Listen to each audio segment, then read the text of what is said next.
I'm Peter. Welcome to Tarot with Bonnie and Peter, where we take the mystery out of the tarot and help you bring this ancient practice into everyday life.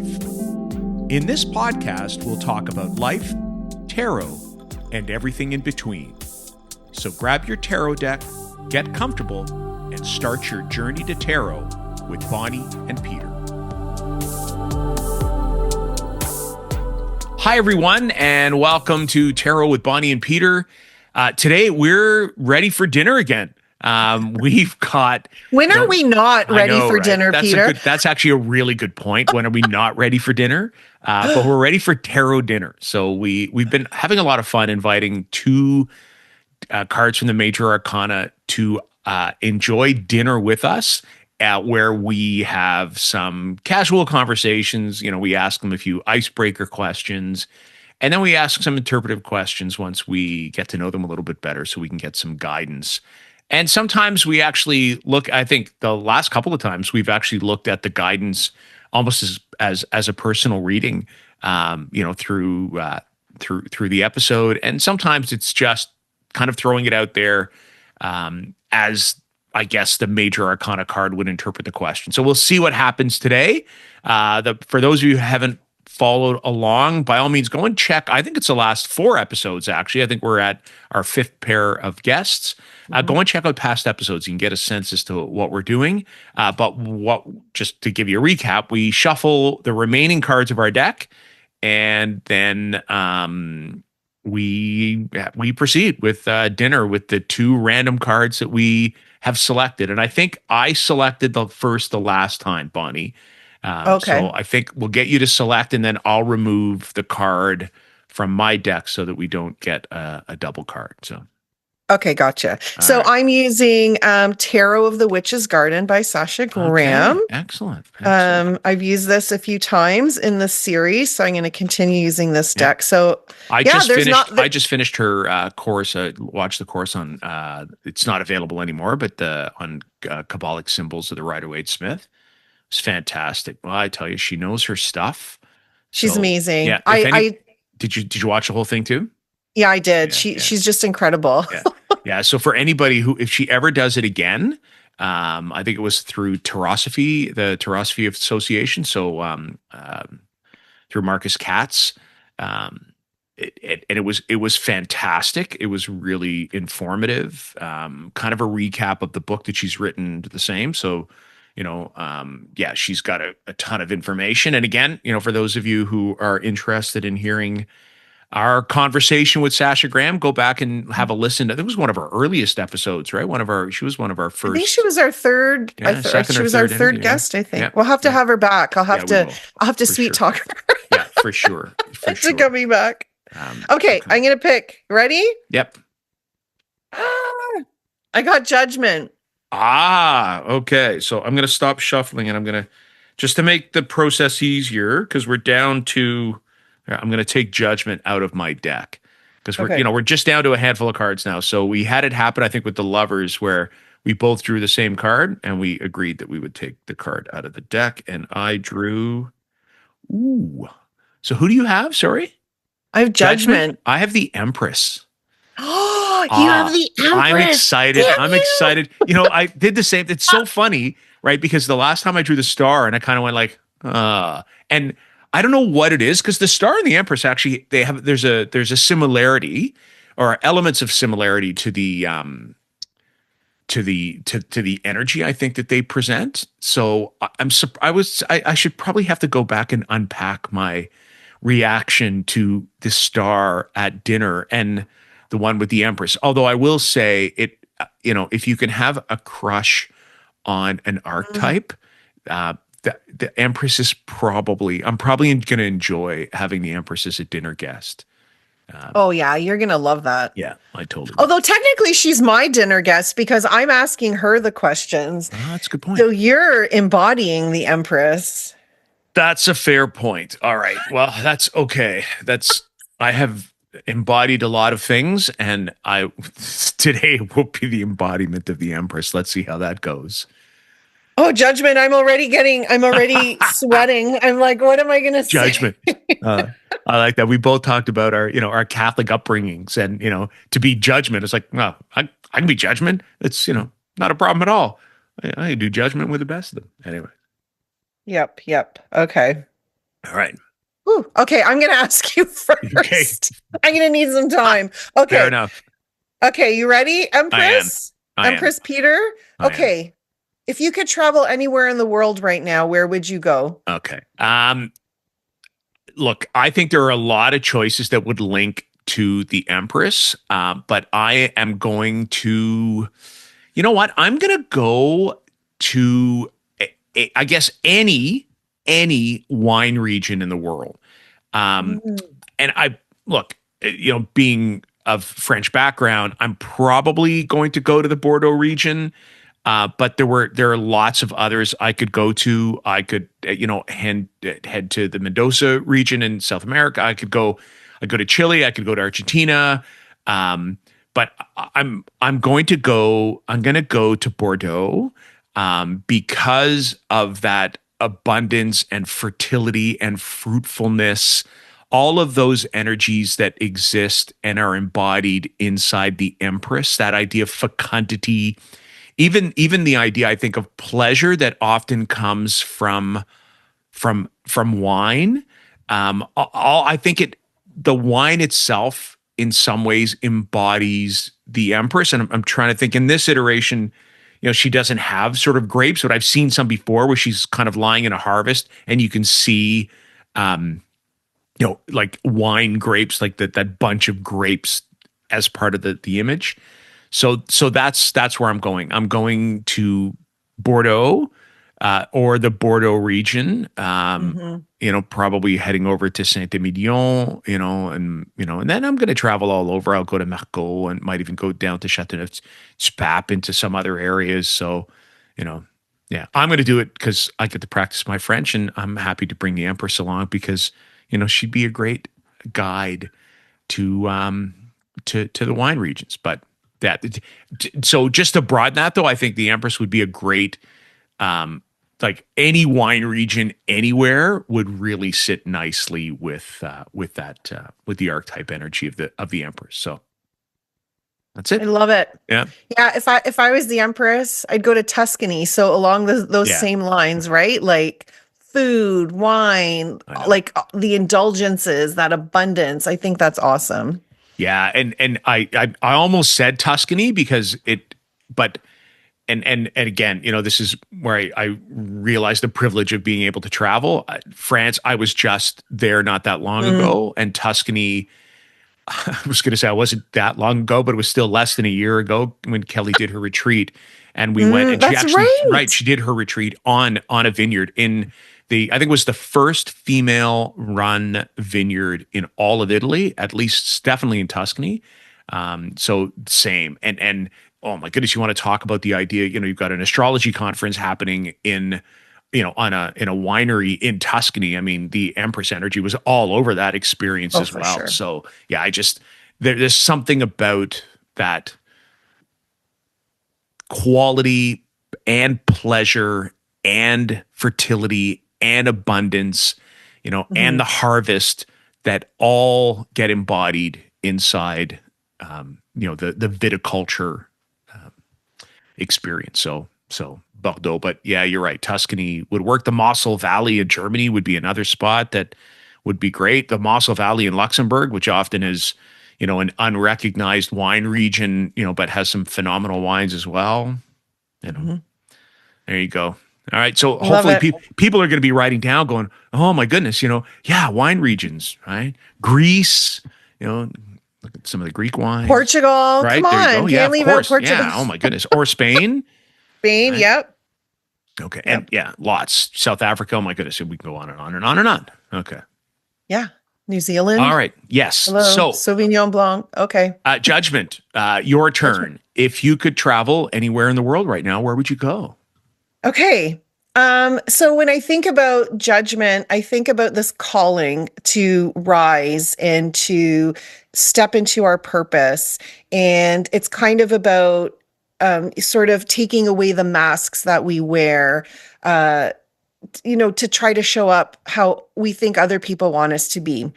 So I'm going to go to somewhere I've never been before, but I'm assuming this happens there, to like a really healing place, to like really go strip myself down emotionally and really step into who I came here to be. So I'm going to go to Machu Picchu. Oh, wow. Okay. Yeah. In Peru, because I think they do a lot of ceremonies there, and there's a lot of healing work that goes on in that region. So I'm gonna go on a healing journey to Machu Picchu. Yeah, I have a good friend of mine, like would have been probably one of my closest childhood friends. She went in her might have been late 40s, early 50s. She said it was life changing. Like it was a life changing experience. So that's a great example. I love how you talk about the idea of, like how it links so well with the archetypes and the energies of judgment. Okay. I wasn't expecting that answer. So, but I love that. I love the connections that are there. All right. Yeah, this one, Judgment's pushing me. So yeah. And look, I was going to say better you than me when, the cards come out, and I think, cause I'm like, Judgment. Wow. That would be a hard one. But then I'm like, oh, I don't have to deal with it, and it's not going to come out again. So, and I'm also in my head thinking we have some tough cards that we have still yet. What's going to happen if we have Death in the Tower as collective? That's going to be a wild episode. If those two show up, or Devil in Tower, Devil in Tower. I thought about that one too, right? Yeah. Yeah, that's going to be wild. I'm just All right. Okay, so I'm gonna ask you your next question. If you're ready, Judgment.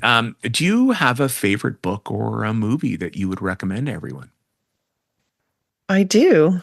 Okay. And this is double because it's a movie and a book. Okay. It doesn't get better than this. There you go. Do you know what I'm going to say? No idea.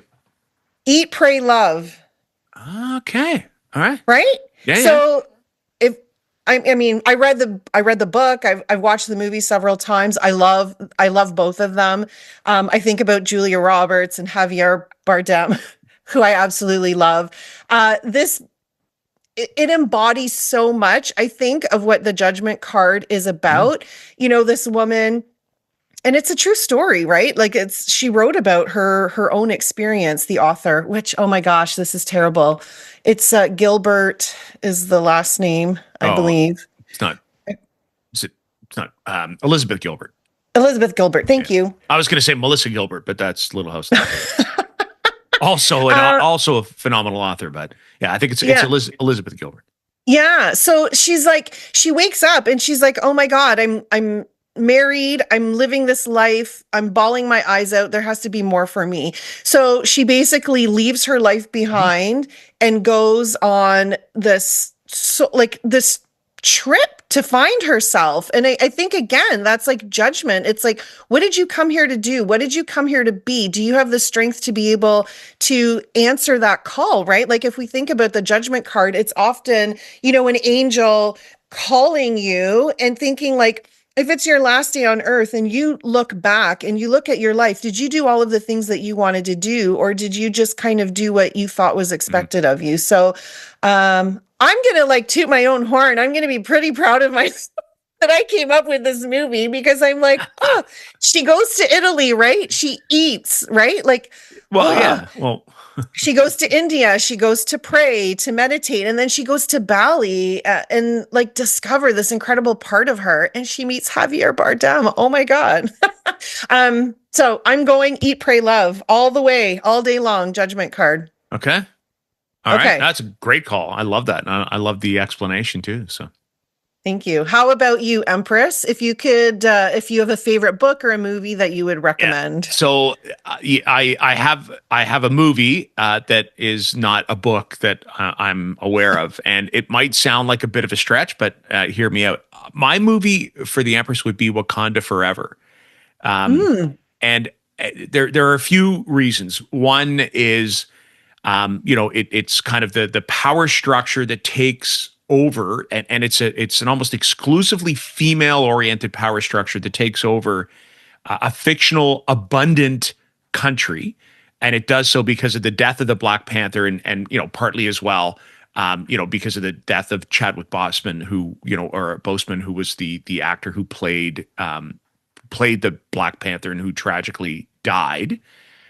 But so the character dies in the movie, and then all of the the warriors, technology, the economy, leadership all comes through that primarily feminine archetype, which is so present in the Empress card. So it's that concept of leadership that exists there as well. But I love how it's linked with power, and it's linked with strength, and it's linked, like I said, with leadership. But it is also linked with abundance. Like the country of Wakanda has these technologies that they don't want to share with the world. And kind of the premise of this is, do we, don't we, could we make the world better, could we not? And they're almost the guardians of, and for the life of me I can't remember the name of the mineral that's, I can picture it in my head, but I'm an old guy and my memory goes. But it is that sense of, it is that concept of abundance, and abundance to the point that it can change the world. And I think that the Empress really does embody that concept of overarching, of overarching abundance. But the Empress really shares abundance. So it's not, it's not a all about me. It is a, I have, and I can share what I have as well.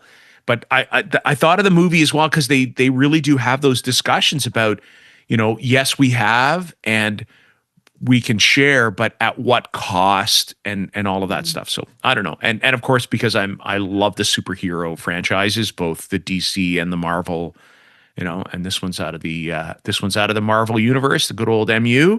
So I think that's, yeah. I waffle back and forth between DC and Marvel, but I really like. You don't take sides. No, and this was one of those movies where, when Black Panther came out, it was such a phenomenal movie, and it was one of those movies where I did, because Kelly wants nothing to do with the superhero movies, but I said, look, you'll really enjoy this one, and she actually did, and then has since also watched Wakanda Forever as well. Oh, she has to watch Thor then if she's. Oh, you don't have to convince her to watch Thor. Right. I'm the same. I'm like, really, like she's also too much Australian, violence and stuff. But what did I watch? It was in the first Thor movie. I think it was the second one. I can't remember the name of it, but it was actually funny. And we went to the movie on opening day because my daughter Samantha Ragnarok, is a fanatic. Yes. Ragnarok, yeah, yes. Yeah, it's something. She's a fanatic for Marvel movies. Yeah. And I'm like, okay, fine, I'll go watch it. Oh yeah, I love that movie. That's great. I love his line when he's like, wait, I know him from work. I know. They're good. But yeah, I don't usually have to convince her to watch movies with Thor. So yeah. Anyway, see, gotcha. We've got this is our little side venture into conversations. Exactly. Okay. Right, Empress. Right. What's your go-to comfort food? Oh, it's food. What's my go-to comfort food? Look, that would be a cop-out answer. So I'm going to go to the image I have in my head of the Empress in the Rider-Waite, kind of with the sheaths of wheat around her. And I'm going to say my comfort food would be freshly baked bread. Right? So it would be a nice, I'll say loaf, because, look, if we're going to be abundant, then we're going to be abundant. And it would be just that freshly baked bread. Probably the Empress likely wouldn't be as cliche as burying it in butter. The Empress would dip it in honey, and it would still be warm. So it would be. So my apologies for those of you that are listening or watching my now. Mouth I is know watering. Your mouths are all watering, right? And we have a local bakery here called, it was a bakery. It's now a restaurant, but called Pia's. And every Saturday morning, and only on Saturdays, Pia's bakes their own sourdough bread, and I rarely pick some up. But this morning, on Saturday, just the Saturday prior to us recording this, I was hosting a big event a couple of days later, And when I walked by, I was like, I'm going to go in and see if they have sourdough because they're usually sold out. And they had about 8 loaves. And I'm like, okay, Mm, I'm going to buy this bread. It is delicious. Empress would totally do that. It would be fresh baked, probably not a sourdough, but it could be, but it would be warm and it would be mm. drizzled with honey. And that's her comfort food. Love it. Okay. Well, that's look, again, all the themes I think that a kind of link, and pleasure too, right? This is Venus card, right? This is the card of Venus. I mean, warm bread and honey has Venus written all over it. So, Yep. all right, Judgment. What about you? What's your go-to comfort food? I know. I've been thinking about this. So, because it's the judgment card, I'm going to say ice wine and chocolate because Okay, now I'm curious. I know, right? So I think about judgment and I think about the actual word judgment, right? Like, Mhm. what do we judge ourselves for? And a lot of times we don't indulge in, I mean, this is kind of Fair Empress enough. like Mhm. energy, but it's like we don't allow ourselves to indulge for whatever reason. Right. Maybe again, that's the Mhm. expectation that we have to show up in a certain way, or I can't have chocolate, or I can't Mhm. drink ice wine because that's too sweet and that has too much sugar. Like, what if you could just have something for the pure enjoyment of having it? As opposed to judging whether it's right or wrong. I absolutely love chocolate. And ice wine as I well, don't, apparently. yeah, I don't drink ice wine very often, but I remember going to a friend's house and they did a tasting with ice wine and chocolate. So I'm going to say, without judgment, I think ice wine and chocolate would be like, I mean, it's a little indulgent. I don't know that I'd go to that all the time, but I think it's kind of like eating something without judging why you're eating it and just enjoying it. I love that. Okay. And I like how you explained it as well, right? Because we often do. We sometimes, especially around food and pleasure, is we judge ourselves. I want that, but I can't have it for X, Y, and Z. So Exactly. And yeah. we're punishing ourselves, right? Or restricting or Mhm. doing whatever, right? And why are we doing that? Like those underlying reasons of why we're actually doing those things. So let's take the judgment out of it and enjoy. Okay. All right. Well, I have another question for you. Okay. For those of you that are familiar with our previous episodes, we're going to change things around a little bit with the next two questions. We're going to try something new. So, sorry, Judgment, if you've been talking to some of your other friends in the major arcana and they've been telling you the questions, we're throwing a wrench in the works here. If you could try any job for just one day, what would that job be? Mm. Okay, this is a tough one. But okay, my answer might be shocking and a little I don't know. Okay, I'm just going to say it because again, I'm going with the theme of first thing that comes Hmm. to mind. Um I would work in a funeral home for a day. Wow. Okay. Yeah, because again, the judgment card makes us think about reflecting on our life. Like, Mhm. what have we done? And being in a funeral home, and, people quite often bring pictures and talk about Yeah. memories that they had with the person. It's like, how do you want to be remembered? What did you do in your life that made, like what are those memories that you're creating with Mm. people? And we have that opportunity now to influence how we want other people to remember us when we're not here anymore. So I think by going to a funeral home and seeing what people are saying and how, they're speaking about their loved one that isn't there anymore really gives you that perspective, because I don't think we often think about, like, what would somebody say about me at my funeral, right? Like, Mm. what would their speech be? So I know that's a little morbid and No, a bit no. of a Yeah. stretch, but it's kind of like thought provoking of like, I think I'd go do that for a day.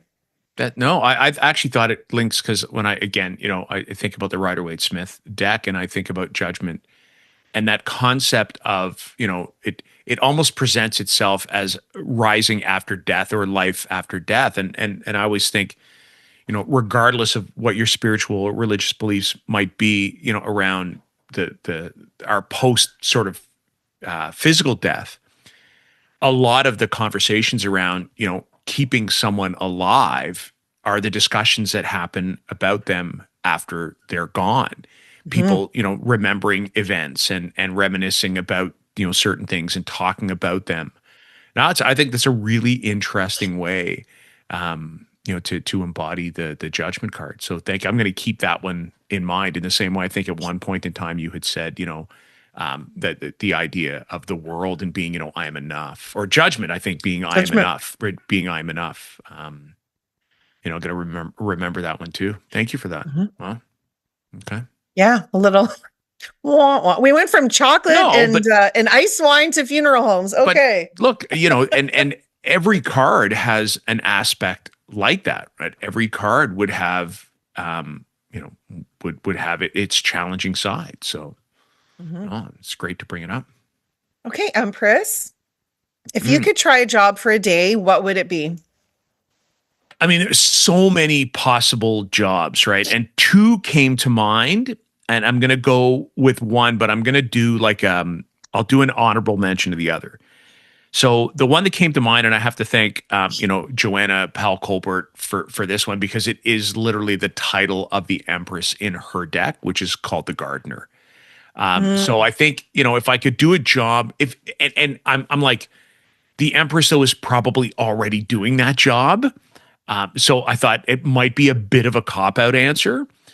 So my the other side of that one, interestingly enough, was I the Empress as a kindergarten teacher for a day. And oh, only because I think the mhm. skills that so the skills that she has are transferable into that classroom. So the idea of maintenance and harvesting and helping things grow and the concept of abundance, Nurturing. exactly. And I think, the kindergarten teacher for a day, that she would get to see that skill set and be able to apply it in a human context. How could she nurture? How could she help grow? How could she help harvest little lives who, are going to become greater things? But over time, the idea of harvest is that we put the effort in early and then we have to be patient. So I always think of the Empress as embodying the concept of patience as well. And look, and I know one of the singers in our band, she is a kindergarten teacher, and Mm. I've worked around enough kindergarten teachers in my, time as a principal. And to be successful at that job, you have to be patient. I mean, you have to be patient. I always said there was one job in a school I couldn't do would be a kindergarten teacher. So it would be a challenging job. So to me, I was thinking, well, what would the Empress do for a day that would also push the boundaries of her comfort zone? So, if the harvest and farming in abundance from an earth perspective is what is comfortable for her, I would take all those things and put them in a more human context. Maybe a little bit more air because a lot more thought and speech and communication, and put her in a kindergarten classroom. So that was, what that was my honorable mention, but now I'm changing my answer and I'm going with that one, and I'm going to make the gardener my honorable mention. How's that? So, Well, that's amazing and such great insight because you think too about when we think about the Empress, it's almost that mother figure as right, well. totally. And kindergarten teachers are like moms to these kids, right? Like they're so Yeah, young and it's those yeah, qualities that come from nurturing and compassion and mhm, leading, right? Like it's I think that's great. yeah. So, And the other thing too is that it like I think of my own children's experience around the idea of the archetype of mom, and it not being gender based either, because both of my kids had male kindergarten teachers. And all the mm, things you talk about, compassion, patience, understanding, the person who was their teacher, and it was the same teacher for both. They were separated by a couple of years, but same teacher for both, embodied all of those things too. So it was it was a phenomenal experience. And again, the idea of how we can embody, regardless of how of we would gender. identify. That's correct, right? Regardless Exactly. of how we identify, as gender binary or otherwise, Yeah. that this is what it would be like to have to be in a kindergarten class. So yeah, Yeah. so that's where the Empress is going. She's a kindergarten teacher for the Love day. it. Cool. Okay, Empress, do you have any hidden talents or quirky skills? I because we talked about this, you know, changing this question, and this is the one question where I'm like, oh man, what quirky, Oh my what God, the Empress quirky is good at skill? everything. Well, that's the whole thing, right? Is that she's good at everything, but Hmm. like what would be an out of the box kind of thing? You know what? The only thing I can think of that would be, and it's probably because I can see my musical instruments behind me. No, don't take mine away. She's a cello play. She plays the cello. She plays the Okay. cello. That's Okay. she's got that because Or a harp. oh yeah, but that I Yeah, think playing okay. the harp would sit. I could That's picture more me. that, Okay, right? never mind. There's because there's and the reason why is learning to play any stringed instrument, like fretless stringed instrument, like the cello, the violin, the bass, the double bass. Patience is you have no Yeah. choice, right? Because when you first hear them, they sound like screeching because your fingering on the fretboard is critical, right? It has to be almost exact. And I thought the cello, because when it's played initially by itself, it sounds horrendous. But when Mm. somebody who knows what they're doing, who's taken the training and the patience to make that, they can make that thing sing. Like a solo cello that is played well. It, I mean, it's almost, it's like those feelings that would be inside the Empress, that idea of love, that idea of compassion. If they were music, that's what they would sound like, an exceptionally well played cello. So, that's why I'm like, it probably a skill she has that we don't know because we don't really associate it, with her necessarily. But that's her that's her skill set. That's the skill she's got Okay. that is hidden. Judgment. What about you? I really hope I didn't steal your answer. Do you have hidden talents or quirky skills? Well, yes, I do. I play musical instruments as well. Right? If we think about the trumpet or Yeah. like, I think it's, or like some type of horn instrument, right? It's usually the angel that's making the Yeah. call. Yeah. So I'm gonna go like musical instruments, some type of wind. What do you call those? Like a wind Like the brass? instrument? Or yeah. Yeah. And Yeah. I'm good at Brass all or of them. there you go. All right. Well, do you know what then? The good thing about having the Empress and Judgment at the table is they can form a band now, They could, right? Because yes. we have a string section, we have a brass section. That'd be great. That'd be a Yeah. pretty good band. It'd be a great Empress, band. yeah. What would would they be Judgment and the Empress, or would they be Empress and the Judgment? Who knows? Oh well. All right. Yeah, we'll have some time to think about a All name right. for that musical duo. Yeah, I love it. if anyone thinks about a great name for the Empress and Judgment together as a musical duo, please in the chat comments, we'd love to hear from you. Yes. All right. Yes. I think this is our last of the of the question, the lighter questions. We're gonna go back to the ones we've done originally. So, Judgment, what's a song or artist that you've been listening to lately? Okay, another one that's stumping me. Again, I'm going first thing in my head. I think about, again, with the with the Judgment card, if we sort of think about not end of life, but sort of that energy, I think of a white dove. What song has the white dove in it? Edge of 17, Stevie Oh, there you Nicks. go. I Good. love that song. And I think there is some themes of grief in that song, if I recall. But yeah, I'm going Edge of 17, Stevie Nicks. That's what I've been listening to lately. And Okay. anything by Stevie Nicks, like she rocks. I love Yeah. her.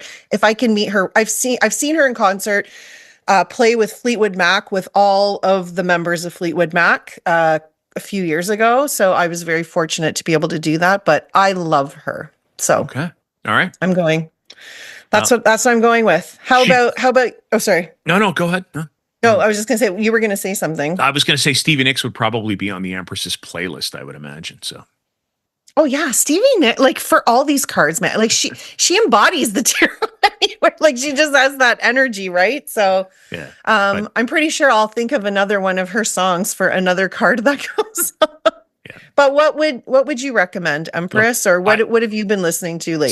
it's kind of funny. I started thinking of this and was thinking, of course, of that idea of the feminine power. So I thought divas right away. Like I thought, Mm, the idea of the musical diva. And then I started to kind of narrow it down and I'm like, well, for me that often is I always think Canadian first. So I always think, Celine Dion, but because my wife would argue and say Whitney Houston. But then I was like, I was thinking of the Celine Dion, Whitney Houston, and everything like Alanis Morissette, Shania Twain to Shakira to Jennifer Lopez, like all the way to Madonna, all the way down. But then I thought if it was one song and one artist, it would probably have to be I Will Always Love You, the Whitney Houston version. And I say that because I'm sure a lot of people are aware it's not her song.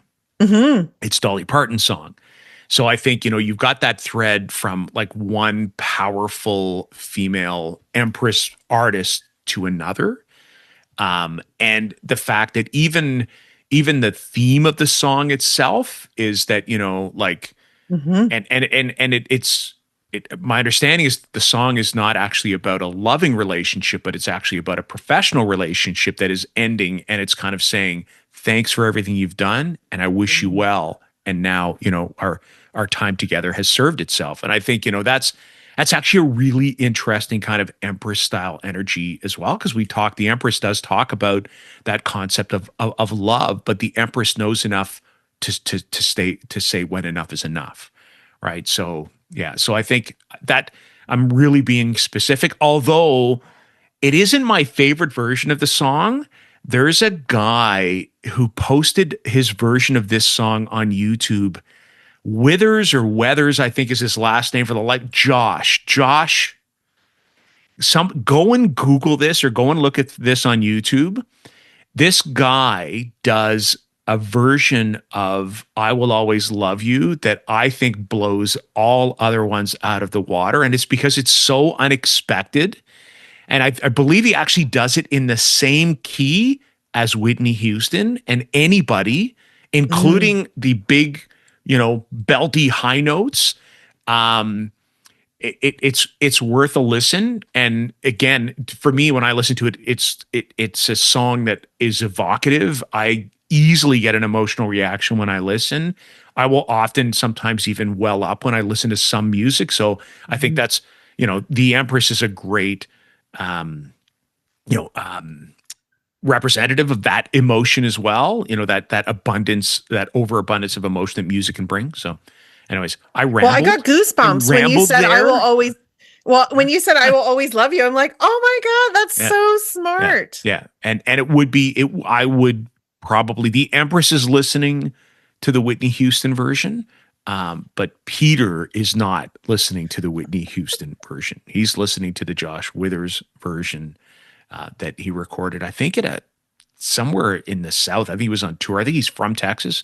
I think he was Mm. on tour somewhere. Might have been Nashville. But anyways, if you want an interesting take on it, one that is quite surprising, even the crowd kind of mocks him a bit because it's not his style. Like you can sort of sense in the background, and then by midway through the song, you can't hear a word in the background, and he's got the crowd eating out of his hands, basically. Oh, I'll So have to check that out. you'll have to And go it's check it funny that you say the Empress would say this, or the Empress is listening to this, but Peter's out. listening Peter to says, that. So my husband and I were listening to the last episode of our podcast when we were the star and the sun.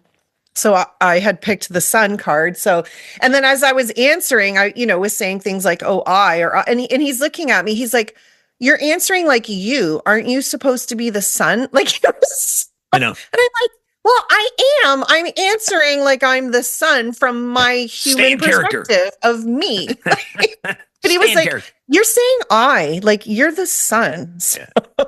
Yeah. And you're loud, Peter. okay. Thank you, Judgement, for giving me permission See, to no set judgment both. No here. judge. Exactly right. This was saying being tongue in cheek. Thank you. Thanks for the musical cue. Okay. Yes. Okay. Now on to Yeah. So I'm gonna ask you a Yes. question, Empress. Thank you.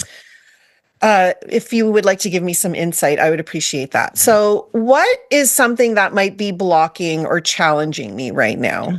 Okay. And I think the Empress's guidance here would, in all likelihood, be back to referring to all of those Empress type things. And we've talked about the concept of fertility, fecundity, abundance, all the things that we have, the things that we grow with patience as well. And the Empress recognizes that that that growth takes time, that Mhm. reaping what we sow takes time.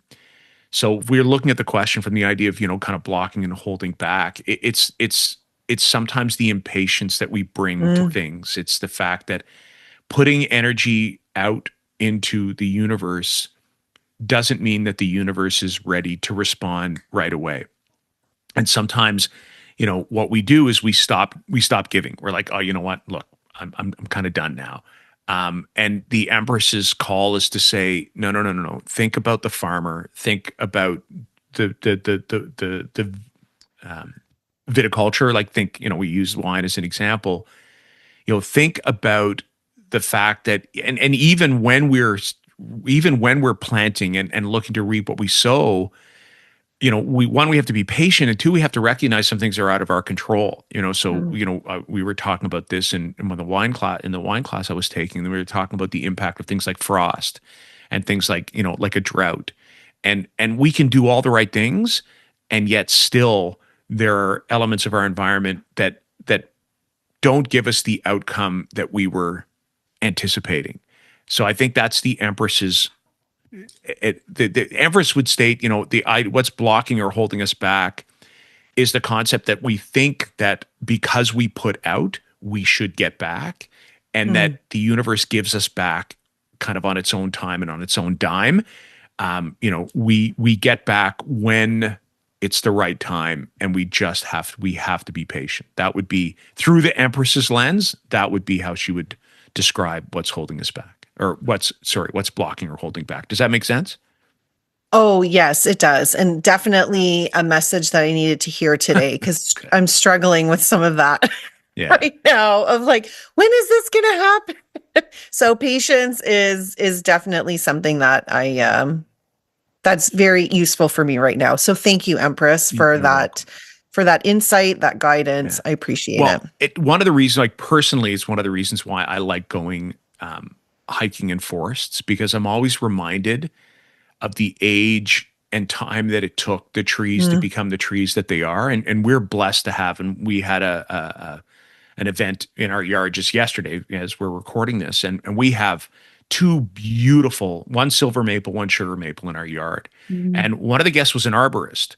And we were kind of guessing at the age. We knew they were quite old. And he figured that the trees are probably in and around 65 to 70 years old. And they will outlast, which is just, I was going to say is older than me, not by much, but they will in all likelihood outlast me, certainly in this space, but probably, on this earth as well. And somebody planted them. Like whether it was mm. a bird that pooped, a seed and the tree came out, or whether it was somebody who intentionally planted them, they planted them. And in all likelihood, unless it was a young child, they're not around anymore to see that.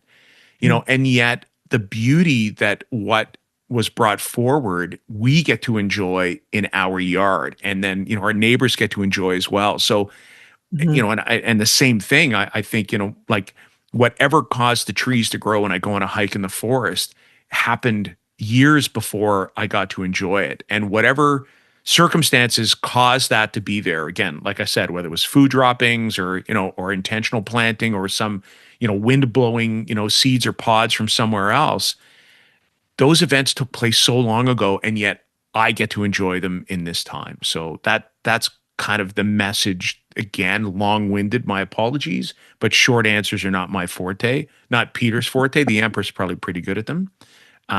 Around the guidance that the Empress would have in that circumstance. So Yeah, I love that theme of patience. And that is definitely something else that I'm going to add to my toolbox of insights for the Empress. yeah, So thank you for yeah, which, that. which is the purpose of us having these conversations. So you're very welcome. Thank you for listening.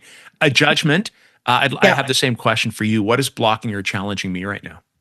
Okay. So, Peter, I'm going to say what's blocking or challenging you right now from the lens of judgment would be thinking about maybe not doing things in a certain way because of how you perceive other people may think about you or may judge you.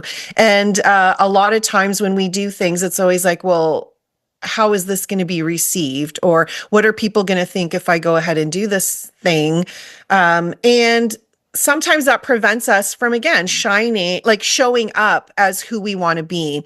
So how can you just take a step back and be like, what are the underlying reasons for why I'm doing this?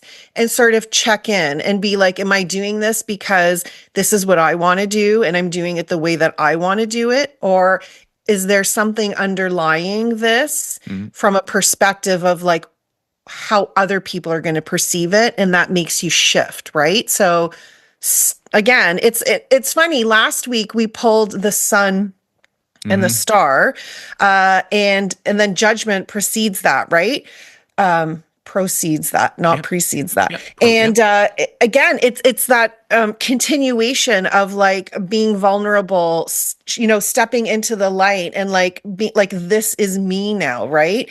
So the judgment card is the culmination of that journey of like, it's okay to be you. Don't worry about what other people think of you. We need more of Peter in the world, not the Peter that you think people want you to be. Right. Yeah. And even what thank you for that. And what, I was internalizing is even the, not even necessarily shifting what you're doing, but not even starting what you're doing because you're concerned about the perception of other people. It's like, I'd like to do that, but I'm worried about what other people will think, and I mean, I think I'm probably at times my own worst enemy and then realize people aren't thinking about you at all. Like, like when we think, oh, well, what are people going to think? The truth is they're going to think nothing actually. But it's easy to say, but it's hard to convince yourself. I mean, I can remember like I like to work out and do it inconsistently. And my biggest barrier to going to the gym and being healthy was, oh my goodness, like what are they going to think? Here's this old, out of, shape guy doing exercise. Like they're going to be laughing at me. That would be the narrative in my head. And the reality is they're focused on like they don't even notice you in the space. But it was so, so thank you for that. It was so hard to convince yourself, like you go in there for you, like think about what your true purpose is and forget about what everybody else thinks because they're not thinking what you think they're thinking anyways. No. And you know what? To flip that around, Peter, you're probably inspiring other people being like, look at this guy at the gym, like good for him. Right. We were on a trip to Mexico a few years ago and there was we went on an excursion where we would zip line and end up in the water. Like you're basically holding on, you zip line and then you jump off and you land in the water. And of course, my whole family is doing this. They're like, Mom, you have to do it. I'm like, nobody wants to see me in a bathing suit hanging off this thing. I'm like, I don't even think I can hold my body up. But they're like, no, you have to do it. You have to do it. So, of course, judgment, like all of it is kicking in. And I'm like, oh my God, people are going to look at me and be like, what is this woman doing? So I did it. I held myself on like I didn't fall. And then I jumped in the water. I got out of the water and another mom came up to me and she said, you just inspired me to do that because seeing you do that is now making me like feel like it's okay for me to do that. So again, we're thinking all the time like, oh, these people are judging me. I shouldn't do that. But what if you're actually inspiring people? Right. Yeah. And that narrative is probably more accurate at times where, yeah. Because we're weird. Humanity, we're weird. We're in our head an awful lot, aren't we? We tell ourselves these narratives that really don't exist. Exactly. Okay. Well, Judgment, the last question is to you then. Considering all this, what will support me to move forward? Okay. What will support? So I often like to tell people this when the Judgment card comes up, and you're no exception, Peter. what mask are you wearing, right? And what mask are you willing to take off to show up as you? So I am going to encourage you to follow your passions. Uh, and whatever you feel is calling you, that's your path. And it's time now to heed the call and to walk the path that you want to walk for you. So if that means like forgiveness for the, a lot of times with judgment comes this act of forgiveness. Like, we beat ourselves up for things that we do or we haven't done, or, where we are in life. Now is the time to rise and follow that path and do what you want to do. Because the world needs you exactly as you are, not as, what you think other people want you to show up as. And if they do, that's their problem. It's not yours. So follow your passions, Peter. Thank you. Ties in nicely with the previous question as well. So thank you for that. Thank you for that kind of two-sided narrative. Much appreciated. You're welcome. Miss Empress or Mr. Empress. Okay. What will support me to move forward? It's probably a very simple message. And we've been talking about, what the Empress represents, and the Empress's guidance is to recognize the beauty in everything that you do and that you've done. So, I think the Empress would remind people that, that look, we might not think we have abundance. We might not think we have all those things, and we may and we may not. But the Empress would really embody the old adage of beauty is in the eye of the beholder, and would also state, recognize everything that you have done and call it beautiful. And I think that's what the Empress would state would be, that there is value in everything that has been accomplished, and start calling it that. Start calling it, to use the Empress's language, beautiful, but it doesn't have to be, aesthetically or physically or whatever beautiful, but, start giving it value, start using language that defines it as valuable, would be the advice that the Empress would give, in that case around moving forward. Does that make sense? Yes. And that was very similar to my own daily reading I did this morning. It was almost word for word. So you're validating that, and you're like tapping into my, what's going on. So I really appreciate that guidance, and such a good reminder to do all those things. So thank you. I truly, truly value that insight and advice, and I will do that. The Empress says, expresses her gratitude, as the Empress would. So, all right, that's our conversation for today. Hopefully, people got insight out of it, and we have fun. We've talked about this before, how these conversations for Bonnie and I are actually they're an interesting exercise because we do them randomly, but it's fun. It in some ways sort of, well, some cards more than others, but some ways kind of pushes our tarot knowledge a bit. But it engages us in a conversation that is enjoyable, and we hope you enjoy it as well. Bonnie, before we kind of sign off, what have you got going on so people can know where to find you and what's happening? What's happening? Oh, thank you, Peter. People can find me on my website, which is breathewithbonnie.com. So you can sign up for my newsletter there. I send out any events or classes that I have coming up. And I have a workshop coming up on July the 3rd. It's called Tarot as a Mirror. Not for the future, just you right now. So very beginner friendly. It's a great opportunity to work with the tarot, even if you're not familiar with it.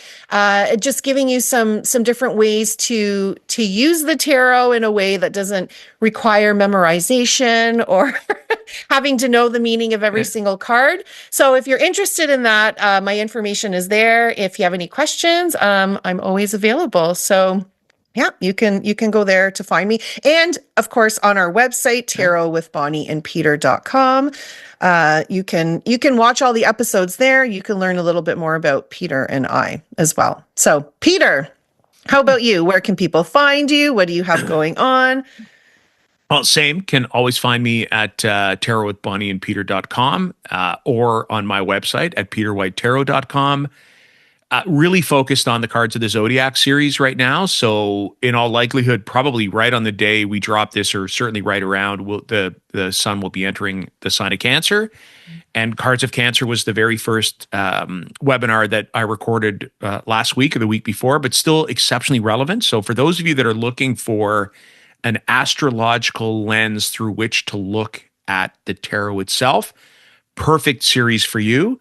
Cards of Leo coming up. There'll be early bird pricing within the next few days. So if that is something of interest, then by all means, watch out for it. If you're thinking price point, these are not expensive. They're about $20 a pop. So, and that's, for 90 minutes of information, and then some pretty deep information on all of the cards as well associated with each sign.